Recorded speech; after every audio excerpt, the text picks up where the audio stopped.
up and Chislehurst. So welcome to the show, everyone. So today I'd like to introduce Liz Hamlet, the Success Spark, who is a success coach and mentor, founder of Spark Succeed, speaker, and also host. So welcome to the show, Liz. Thanks for having me. It's great to be with you this morning. Okay. So, well, first of all, I think the format of the show is in three main sections. So the first bit is just sort of tell your story, how you got to be where you are today. And then the second part, just to talk a bit about your products and services. And then the third part, we just talk about how you're marketing yourself and look at your our screen share and look at your websites and social media platforms and so on. So if you'd like to start just by sort of telling your story, how you got to be where you are today. Yeah, so I'm a success coach and business mentor, and I'm what you might call a corporate escapee. So like many of you, sure that have previously been in corporate roles and just thought there's something more there for me. Yeah. I think all my previous guests have sort of started out in corporate and managed to get out at some point. Yeah, and and the corporate life teaches us lots of things, and collaboration, team working, and everything. But I think the entrepreneur lifestyle is definitely a great school for learning more about yourself and multitasking and wearing all the hats when you're a business owner and starting out. So I started off in my corporate role, and I've worked across a number of sectors. So I started out after uni in the travel sector, which was fantastic opportunity. Didn't pay very well, but allowed me to travel to amazing hotels, and I used to sort out the contracts for hotels. So I got to stay in rooms with my own swimming pool for work, which was fun. But the salary wasn't very good. Okay. And after that, I moved on to investment banking because I spoke different languages, Italian and French, and wanted to use those in a multinational environment, and learned learned to trade, make lots of money for very rich people and corporations, make them richer. And after that, I actually left and I started doing some work for the housing sector, and I ended up staying in housing for about over 20 years. And that taught me loads, really excellent. There was really sort of a lot of purpose and supporting the community. And during that time I was coaching. I'd actually qualified about 18 years ago as a coach, and I was coaching my management team. I was responsible for a team of 100. And I had a management team, they had a management team, and we were sort of encouraging the coaching approach. And I was also been asked to mentor a lot of people internally and externally. And that so this is where you first got into coaching, was it? This is when you were at Clarion, and it was part of your career development. They sort of paid for you to train you as a coach. I ended up just doing a course at Adult Education that I found quite interesting. Okay. At the end, the trainer said, "Oh, I'm doing a coaching qualification," and I thought, "Oh, that just sounds really interesting," and just sort of personally was quite interesting to me. Just for my personal development. So I did that. So I wasn't actually coaching initially, but it's sort of, as I became more senior and had more team members, I was using that coaching approach. Right. And then, I kept thinking for years and years, I just really want to run my own business. And, for many reasons, the fear of taking that leap, etc., stopped me at that time, or it wasn't the right time. In the end, I took redundancy, and I thought, it's now or never. I'm going to do it, and I launched Spark Succeed, and I haven't looked back. I've loved it. So I should have done it earlier. Oh, okay. So when did this happen? This Spark Succeed? So I actually launched in lockdown. Interestingly, oh, really? So 1st of April. I was always planning to launch on 1st of April, and obviously, like a week before we went into lockdown, and a few people were saying, are you still going to launch? So I said, yeah, of course I'm still going to launch. I might not be having a big launch party. But for me, the lockdown has created so many collaboration opportunities. I work internationally now, so it, you know, for me certainly it's created a lot of opportunity, and sort of that marketing piece of like getting your brand out there and message is, I think lockdowns sort of accelerated that to a degree. Yeah, I mean, obviously the lockdown has been horrific in many ways, but in other ways it's opened up a lot of opportunities, especially online opportunities, and people have got more time, you know, to devote to this sort of thing as well. Okay, so tell me a bit about your coaching and consulting business, Spark Succeed. Yeah, so I work a lot with business owners, sometimes those that have maybe started off as a one-man band and grown exponentially, and you know the business has grown beyond perhaps their experience. So some of them may not have ever managed people before. You know, that we all know who've managed people, there's all sorts of things that throw up. You can never plan for what might come up when you manage people. You know, so a lot of that sort of leadership piece, coaching around confidence, coaching around sort of communication, and sort of identifying for them what success looks like.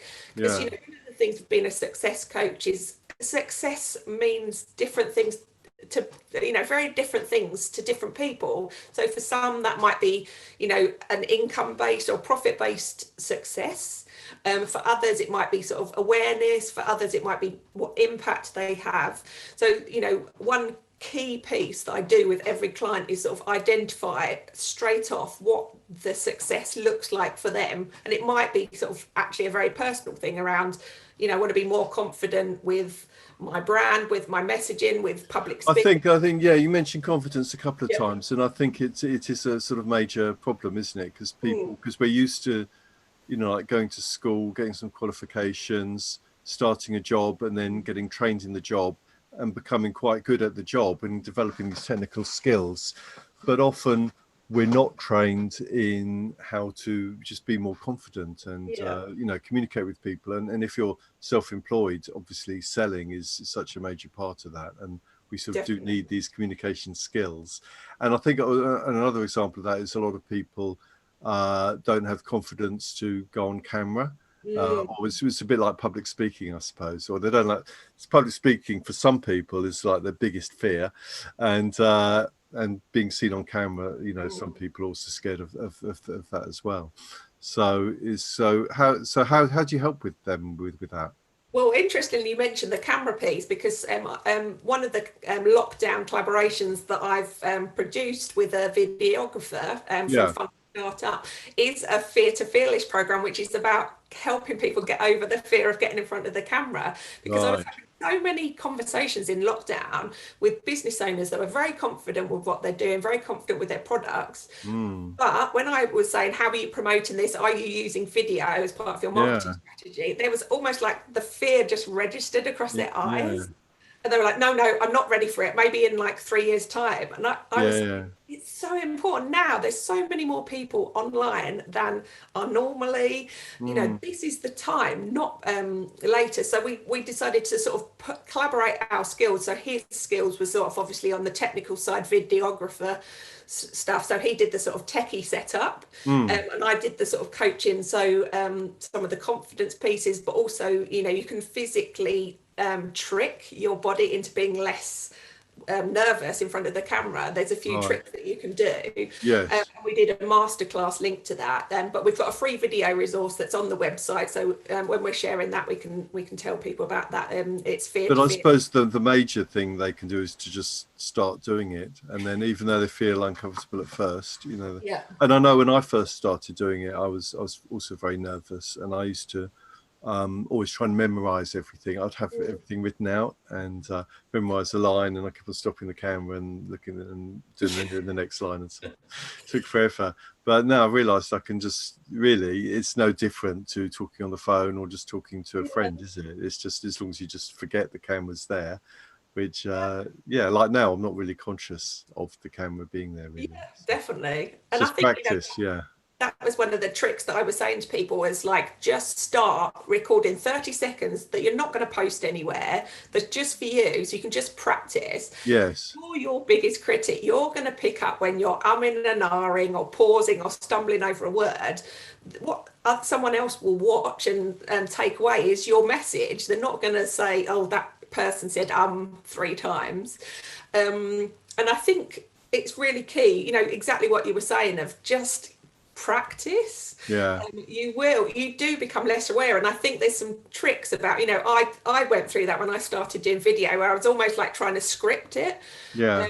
And it makes you so much more nervous. You know, now if I've got some key messages, just make sure I bullet point them, have them somewhere visible behind the camera. Yeah. And the rest is just, you know, libbing really. And I think, you know, you'll find that, Keith, of, you know, you're doing a lot more in front of the camera now, but, you know, you find it's a lot more natural. You just almost forget that you have the camera in front of you. That's right. And I think for any small business, it is very important, because we are in competition with so many other businesses that are doing similar things. So, you know, why should, obviously I think we're definitely with the coach or consultant, because they are unique and they have a unique skills and everything. So that's absolutely vital, that then they can communicate that through video. But even, you know, like going to a dentist or car mechanic or something like that. I mean, I could take my car into many different garages near here, but if the person who was running that business was on camera, showing his personality, you know, showing his expertise, I'm much more likely to develop a sort of, you know, almost a relationship with that person, or like him or trust him, just because I see him talking on camera, rather than some other place where I don't know the personality behind the brand. Definitely. So I think every small business or every large business should do a lot more video, and also just get it out there on different platforms. Yeah. Definitely. So confidence is one major sort of problem that you're helping, and what other sort of things would you? So a couple of the products that rolled out recently, which are really key for the current time. I've got a couple of Accelerator packages. So I've got a 4-week return to work Accelerator package, which is targeted at people perhaps returning from furlough, that have been off work and feeling a bit anxious about that return, or just from lockdown. You know, some offices are starting to open up and people are feeling quite anxious about that. People returning from like a career break or long-term sickness and maternity. So this is all around, it is around confidence, but it's also about sort of getting that awareness, getting yourself out in the arena again. I do sort of LinkedIn audits, making sure, you know, how you can get back into the loop, because I think that's the biggest issue. People feel very anxious about what to expect. You know, will the person that's been replacing them be better than them? You know, what's their sort of reception going to be when they get back into the office? So just, you know, losing yourself a bit. You know, if you've been off work for a while, you lose that sort of work identity and that work confidence, that flow, that you can just do your job and talk about things quite easily. So I will be sort of working with those clients and providing them one-on-one coaching and very tailored coaching to what they need, in terms of you know, anxiety, or it might be presence, and sort of getting back into the loop with, you know, what's going on in the sector. And the other piece is I do a Get Noticed 6 weeks Accelerator, which is exactly what you were talking about, getting your personal brand, getting your personality noticed, and therefore the personality and the products and services you're doing with your business.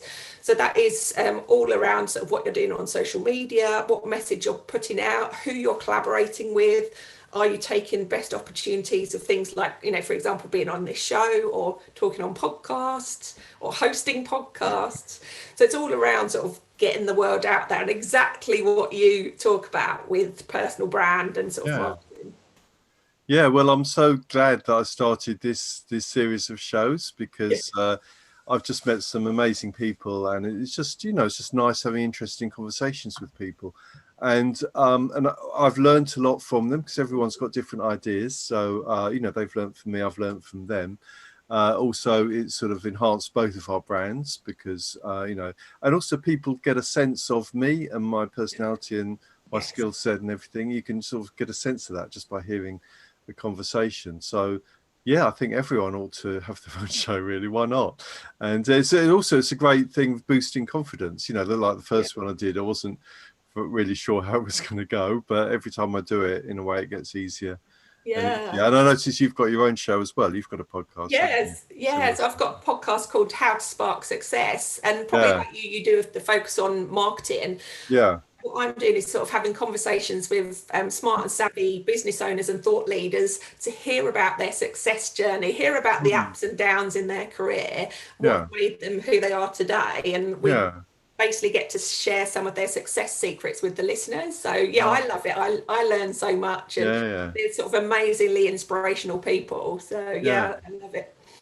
Okay, let's just share my screen and we'll have a look at so this is your LinkedIn page. Yes. Podcast available on Spotify and YouTube. Looking to spark your own success, book so you offer a free consultation at your website. So the idea is, so here in the if you come to your website, the idea is they click on this and then they can just book a meeting with you for 20 minutes, and then you just sort of listen to what what their needs are and whether you can help them so on. Definitely, and you can get through a lot in 20 minutes. You can be very focused. So I've had sort of set things that I would ask people, but really it's looking about sort of what their needs are, and what they're looking to get as a result. Yes, I also noticed you've done courses in NLP and CBT, haven't you? Yes. So that probably comes in. So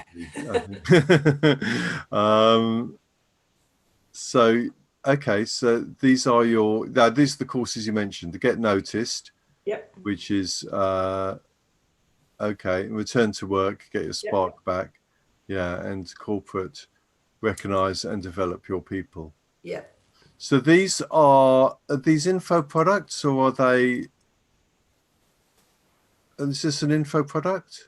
No, so it's a sort of very tailored product. So it's sort of directly offered to them one-on-one. It's not a sort of off the shelf. Obviously, there would be some elements of that, but it'll be working with me one-on-one with coaching as well. So have you created any info products yet? No, not as yet. Not as yet. No, is it something you think you might do or not? Yeah, definitely. I'm looking into a number of different things, also like e-courses as well, and sort of e-masterclasses, and potentially a book as well. Yeah. Okay. You mean like group coaching as well? Yeah, so either group coaching, stuff that's off the shelf that you can watch in your own time. Yeah. And sort of ebook, a sort of how-to guide. I think certainly would be centered around learnings from my work as a success coach, but also the podcast series as well. Okay, so about us. I mean, you're like me. I always say about us, although it's really just me. It sounds a bit better than about me, but. But no, I mean, I would be if I was working with a corporate client, it was going to be, quite a big piece of work. I would be bringing in associates to work with me. Yes, and you mentioned also this Jose Ukar, who you do co-host a thing with you, and work with. These are the things we mentioned. And then you've podcasts. So you've got two different. Have you got two different podcasts? So the one that I host is the How to Spark Success, which is the show I was talking about. But the other show, which I co-host with Jose, is Lockdown and Then What? And that was really a podcast baby, born out of lockdown. We've got one that's going to be going up there soon, and that was all about sort of seeking opportunity and not necessarily seeing lockdown as a negative thing in business, and sort of opportunity for collaboration. So we get guests in and we actually record that in front of a live audience, and they're asking questions as we go along. So we're never quite sure what's going to come out. And we normally have, apart from episode 1, we have guests in to speak about different subjects.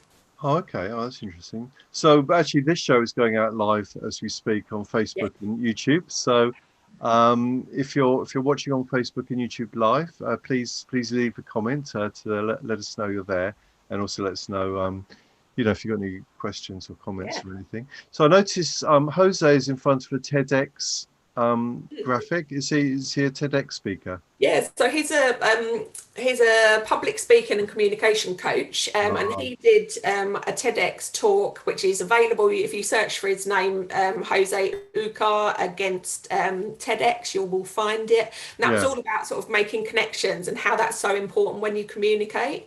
So his skills complement mine quite nicely. We obviously work with very different clients, but we knew we wanted to do something for people in lockdown. So I think people were feeling really stuck, and we thought, if we can do a podcast where people can just ask those crazy questions that perhaps they're scared of asking, it gave us an opportunity to do that. So we've got one coming out hopefully this week. It's just in the editing suite, and then we're recording another one in 2 weeks, and we'll have another special guest as well joining us.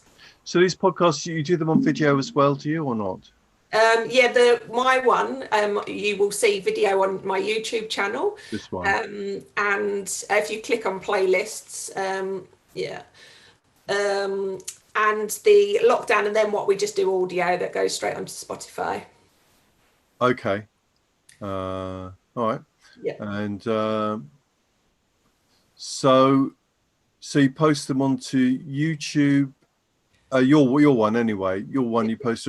And what software do you use to post the podcast? Do you use Anchor.fm or? No, because I did a lot of research into different podcasting institutions, and Anchor actually retains some of the ownership of your podcast. Oh, do they? Oh, I didn't know that. I won't ask which ones you're using. Anchor. I'm using Anchor. But on a recommendation, we use Libsyn. How do you spell that? Libsyn, and it distributes, and you can sort of distribute it to different channels. I'm in the process of getting it added on to like Apple Podcasts and different things. And this one you have to pay for. Well, it's only $5 a month. It's £5. I've actually upgraded because I was doing quite a lot of podcast recording, but you do have to pay for. But I weighed up, actually it was only I think it was $5, but you just need to pay for the transaction fee because it's a foreign, Okay. So it's like, it works out about £5 or £6. Oh, okay. Yeah. So what's the disadvantages of using Anchor? If you research it, it talks about Anchor basically. If you decided to move or monetize, I think there's disadvantages because they basically hold some sort of ownership over your. Oh, if you're trying to monetize, so if you start putting ads in, it's almost like ownership rights over your podcast, whereas on Libsyn you retain all of that yourself. Would they put their own ads on? What, on Libsyn? No, on Anchor. I'm not sure. I often wondered how they make money. Review sites that I found when I read, because someone. I'll have to look. I'll have to look into it because. I'd hate it if they start putting ads on. Yeah. I think the the volume of people listening isn't enough at the moment to be worth it. But obviously, if it does get bigger, I didn't want ads on it at all. So that's something that might happen, I suppose, if they have ownership. So and they must make money somehow because they don't charge anything. Obviously, they've got a lot of costs. So exactly. Yeah.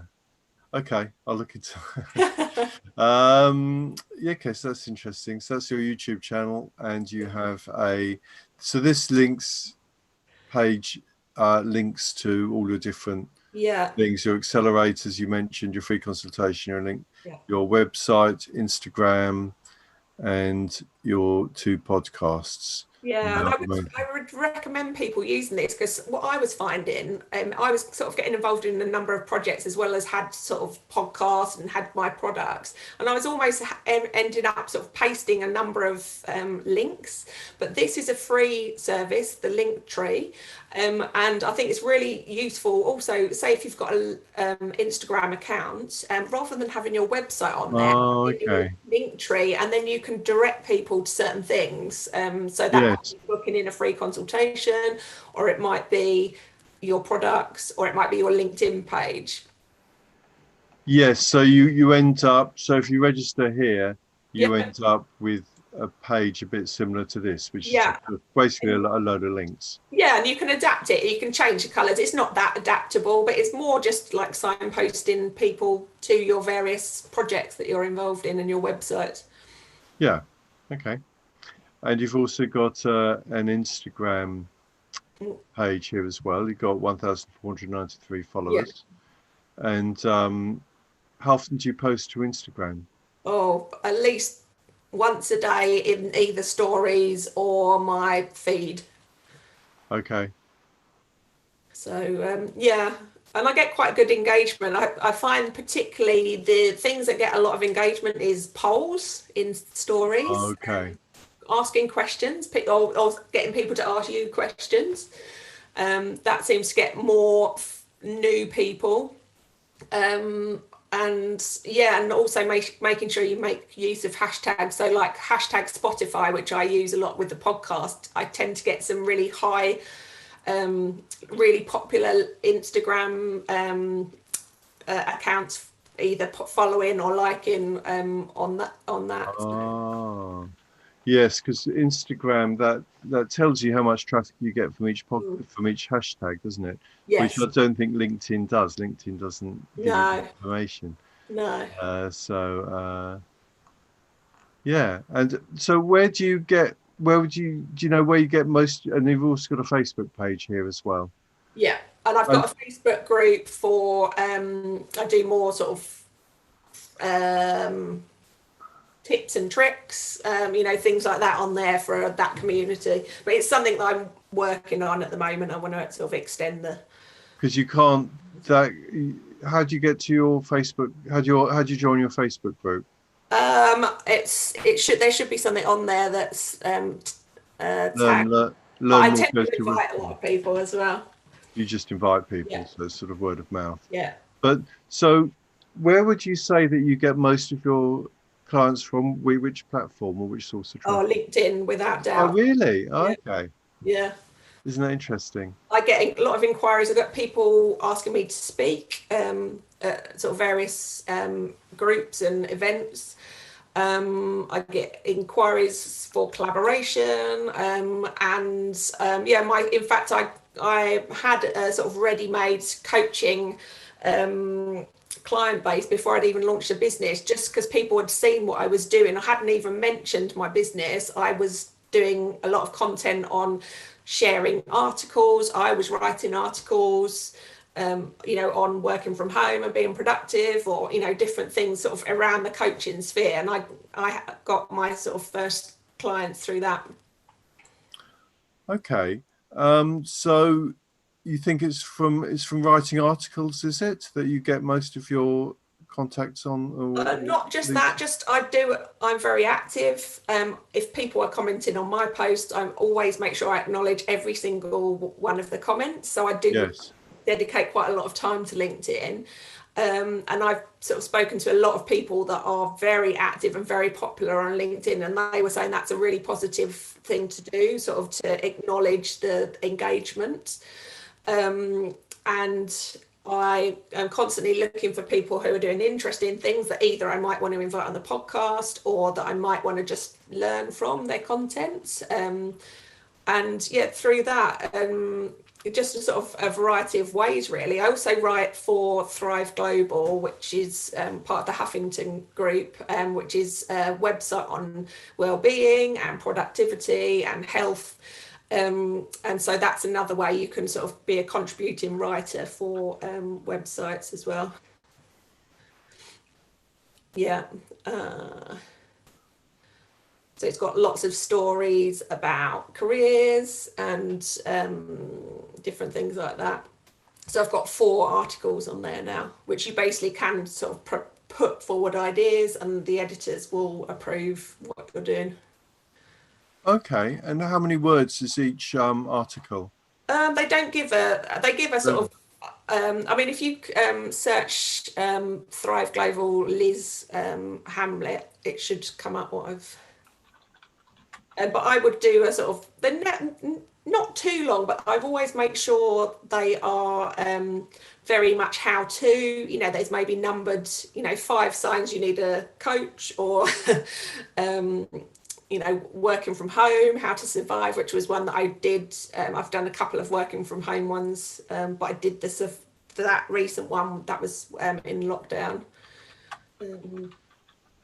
Okay, and do you know how much you get from this compared with? I have. I can your. see. I do get quite a lot of my biggest audience and sort of on the website and different things is the UK, but then the next one is the US, and I think it's definitely as a result of this.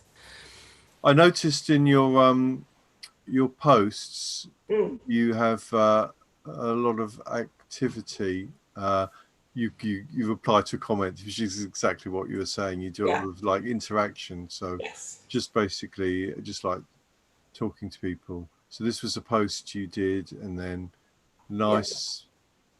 Oh, so it's basically it's okay. So it's like a short few paragraphs with check out this. Oh, this is you promoting a return to work accelerator. Then you have a graphic picture, and then you get a lot of replies. This one's got lots of comments on. 15 comments. So people just start. Well, a lot of them are from you, but people do start. Talking to you and you're replying. So it's just the interaction. And I find sort of posing a question. Like you can pose a question, but you can still promote what you're doing. Posing a question always prompts people to think. I posted a picture when I was working. When it was really hot weather, I was working out in the garden saying, this is my home office for the afternoon. Where are you working from today? Share the pictures. And that was sort of really, loads of people wanted to share where they were working from. And, so it's about sort of thinking about what's the most engagement, not just talking about your product or, what you're doing. So more stuff about your personal life as well, rather than just business all the time. That's interesting. And how often do you post to LinkedIn? Oh, daily. Daily. Or I'm like, I don't really reshare things. I would normally do a fresh post because you get less. I don't think the algorithm pushes you up as much if you're resharing versus a new post. And where I can, I try and make sure I include a video that's uploaded directly to LinkedIn, because I think that also gets more engagement. But when I'm doing the podcast, they're just too long for LinkedIn. It's 10 minutes, isn't it? The maximum. And my podcasts are normally 20 to. So that in that case, you just link to the podcast, do you? I normally do put the video on to this because it's got the subtitles that come up and will pre-play when people are scrolling through, and also include the link to the Spotify if they want to listen to it. So what do you do if the video is longer than 10 minutes? I would just put it on YouTube, on my YouTube channel, and then just put the link in, and just take the hit that it's not going to be on the algorithm. I mean, do you know about this app, shieldapp.ai? What's it called? Shieldapp.ai. No, I've not heard of that one. It's an analytics software for LinkedIn. Okay. So you can look at all your lots of graphs, and these are all my LinkedIn posts. And I can sort by views. It makes it very easy to see what's happening and look at different things. Always get the it's got. I'm trying to sort with the maximum number of views at the top, but I think I clicked the wrong button. So, but that's really good. One of the things about content is sort of seeing what's been your most popular. Not necessarily related to time, but it can be like, is it very topical? Are you asking for engagement? Has it got a really nice image that's cool people? It is fascinating to look at this because I'm learning a lot about. They'll refresh in a minute. It's just got a lot of posts. That's great. I'm going to check that out. That's a really good tip. I think it's great. I look at it every day. It just becomes addictive to see. And I've also noticed that if people like it or comment on it, that Yeah. has a really powerful effect on the Yeah. how far it's you know, how many people view it. Yeah. To do. And also I've started using hashtags as well. I never Yeah. used those before. Yeah. There we go. So my biggest post was this one, 2157 views. Yeah. That got 8 likes, Yeah. 5 comments, Yeah. and this is it on LinkedIn. And the reason was because it was about Book. it was just about this book, which is a very good book, but people they're excited about the book and they like to talk about how great it is. Yeah. You know, so it caused a lot of comments, and all those people liked it.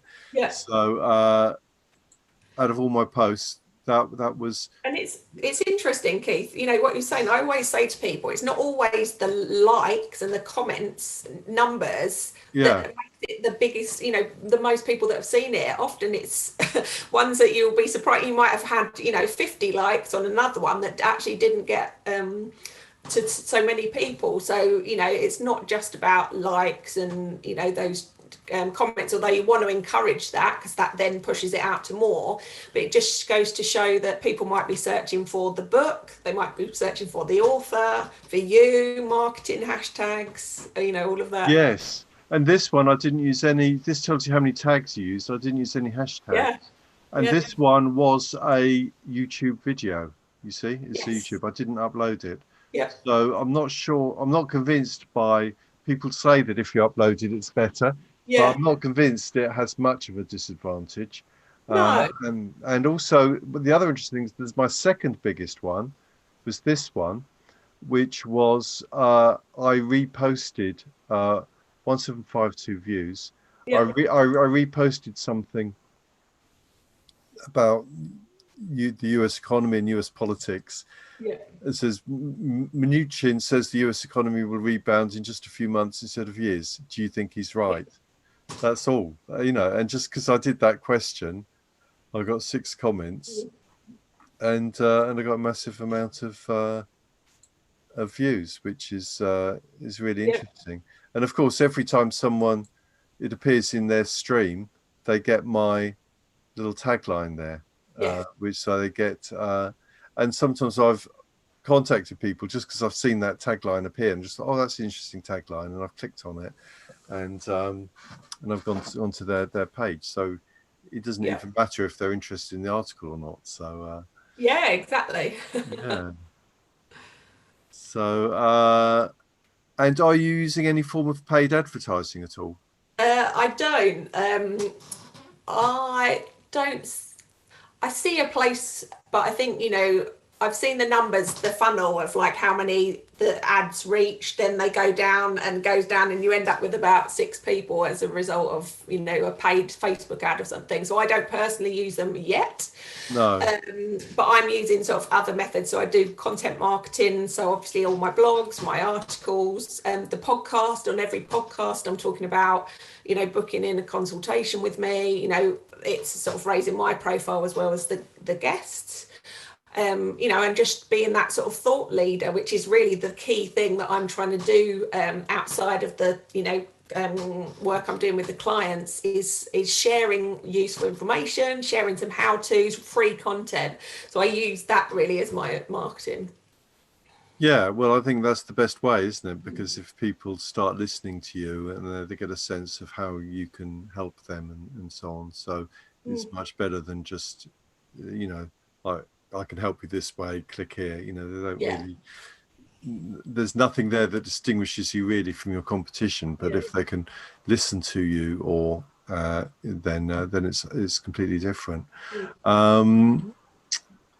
Because what I've done, I use advertising, and the reason is because to build up. So this is so in Facebook ads, there's an audience page, and you can see these audience, and you can create a custom audience based on engagement. And I've got 1,200 people who've watched 95% of one of my videos. So there must be something about me or my videos that they like to have sat through almost all of it. And so I think this is really valuable, because it's better than someone just opting into an email list, because a lot of people Yeah. never read emails, or it goes into spam or something, or they use a different email address. But these people have actually, the proof of the pudding is in the eating, and they've actually consumed my content. Yeah. So then I can do another Facebook campaign to retarget these people, Yeah. which I did here. And you can see that the people who watch 95% of my video views, Yeah. it costs 17 pence a click, whereas 32 pence a click for people who watched 52%. Yeah. So Yeah. it's actually sort of halved my cost of Yeah. ads. And it's So interesting what you're doing, because I know I've seen some of your videos, and yes, you're doing sort of quite snappy, really like clear information, and I think that's really key. I try and do quite a lot of how-to videos as well, and try and keep them really short. Like yes, minutes or less. Like 1.5 minutes, just with like 3 tips for getting motivated, 3 tips to stop procrastinating about things. So I know that's what you do. Yours are sort of very clear. people have got very short attention spans. Yes, gosh, yeah. So my goal is 5 minutes. I mean, Yeah. this one's 5 minutes 47. That's 4 Yeah. minutes. That's 3, and that's all you need really. Because Yeah. also, you sort of tend to, you can, if you're just doing it off the cuff, you sort of tend to run out of steam about that point anyway. So what I do is I get a whole big list of titles. Maybe I look at what a competitor's doing. I sort by video views on YouTube, so I find the most popular videos, and I get ideas for topics then. And also I try and think, what's my message, what's my power message, or how to do this, or what do I feel some emotion about, and then I write a list of headlines, put it on a list, go into the kitchen or something, set up a tripod, my iPhone, and an external mic, and then I just read headline, talk, read another title, talk, and I can do like about 20 in a day, and then I edit them all. Wow, that is hardcore. That's hardcore. Well, get it all out of the way, and then you can drip feed later. Yeah. But yeah. But now I'm also getting into the idea of doing Facebook Live, because in a way that's easier, because you don't have to then upload it or anything. It's you just do it 5 minutes and it's there on Facebook and YouTube. Yeah. And I think, one of the things that I know you sort of advocate as well is sort of repurposing content. And that's what I do. So I often, the ideas for my videos will be, if I've had a number of conversations in a week with clients about the same thing, or, I've seen a lot on sort of trending, I will do a video, I might do a blog or an article, or like, chop it up into something very small for an Instagram post or story. It's not about always having like different things. It's about sort of, a trunculating a longer video. Your 5-minute videos, you might have one tip that you can sort of trim and put on an Instagram story or something. So, that repurposing content is so key. It is. Now, Instagram is something I haven't really got into, because I know it's a bit of a hassle to find the best minute of these videos and put it on Instagram. It takes time. Yeah. But it is something I'm going to start doing, and also offering as a service to other people, because it's definitely a skill set involved. But then if you do get a minute video, I mean, you're doing really well on Instagram in terms of number. Yeah. And I think Instagram, Facebook's good for sort of building a brand. Instagram is really good for sort of the behind the scenes stuff. So, if you're doing your video, you can actually do a 30-second on Instagram story. I'm just about to film a video on X, head over to YouTube where the full video will be. And, I do a lot of that when I'm podcasting. I'll sort of show my setup. So I think people are really interested in how you're recording this stuff, and technical, what systems you're using. So, sharing. Do they comment? Can you give an example of one of those posts where you do that? So if you go to the top to my logo, click on my logo, I think it's just got my walk that I was doing this morning. This one. So that one was just about, what I'm doing. You can do testimonial. Yeah, you can click, if you click up there, keep where you just clicked. Yeah. It'll just, so I also share if people have supported my, liked my content. So sort of cross promoting what they're doing as well. Yeah, so thanking them. So also sort of thanking your. Oh, this is your walk this Yeah, morning. this is my walk this morning. So I was listening to Lovely. a really good podcast called Strange on Purpose, which is all about different entrepreneurs. Because I love listening to other podcasts to get ideas, and to hear about sort of what different people are doing. Yeah, so and you can sort of on those little yellow circles at the top, you can capture if you've, because the idea of the stories is they just disappear. After a short while, you can capture those and keep them there forever. So you can then say, you know, this product, these posts relate to this. You know, I've got my Get Noticed, I've got the How to Spark Success show podcast, you know, guest speakers, different things. So Ah, yeah, I really like it. I used to be a bit fearful of Instagram, so I didn't really use it for myself. yeah. But yeah, I really like Instagram. I think probably for me, my preferred ones are Instagram and LinkedIn.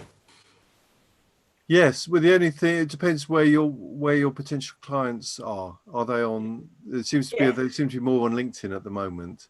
yeah. Uh, But there's actually a lot of small, if you want to work with small businesses that are perhaps, you know, one man bands, people that want to sort of up their, you know, awareness of the brand, then LinkedIn, Instagram's very good. So there's lots of those there, and you'll find that, as well as sort of individuals following you, and also thought leaders, influencers that you can sort of get in front of quite easily. I've reached out. I've got some.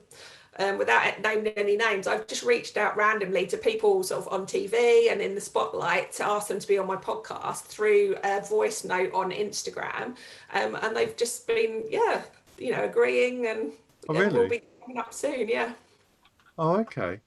So household names, you mean? yeah, people that you all know. Really? They're coming on your Yeah, podcast. yeah, and I always try and LinkedIn as well. If I want to be inviting people to work with me or to be on the podcast, I always make sure I'll do a voice note, which is tends to get much better engagement. I get much better returns rather than just a typed out message. Okay. Yeah. Yeah. Okay. That's interesting. Um, yeah, because well, how we met, of course, on LinkedIn. I invited you to come on my podcast, so Yes. I know the LinkedIn works, and of course on Instagram, a lot of people, well, celebrity people with big followings, a lot of them are on Instagram because they Yeah. are promoting themselves and they Yeah. are interested in And that. you'll see a lot, you know, they'll be doing their work stuff. You know, people that are on TV and presenters, they'll be doing a lot of work stuff. But at the moment, a lot of it's just about their personal lives. You Yeah, know, it's a way of engaging with people. You know, I see you like this product, or you're into fitness, you know, personal training or this. And it's a good way to engage with people. I think people want to feel like you've noticed something interesting they're doing. You know, you're not just reaching out because they're on TV, or, you know, they've got a lot of yeah. followers. So Finding some common ground or something mm, between you. Yeah. yeah. Oh, that's interesting. Okay. So I think we're coming up to the end of the call. Is there anything you'd like to say? Anything else you'd like to say before we go? No, just to people to, you know, to you to really recognize what makes you unique. Every one of you will have one thing that will make you stand out from the rest, and I'd like to encourage you to sort of share that.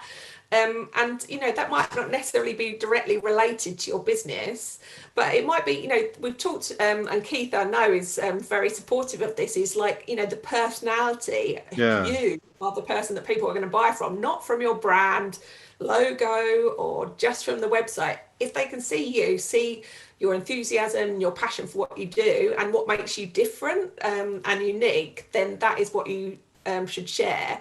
But yeah, apart from that, if people are listening and they want to get in touch and book a free consultation, just head to the website, which is sparksucceed.co.uk, or Liz Hamlet on LinkedIn. I'd love to speak to you.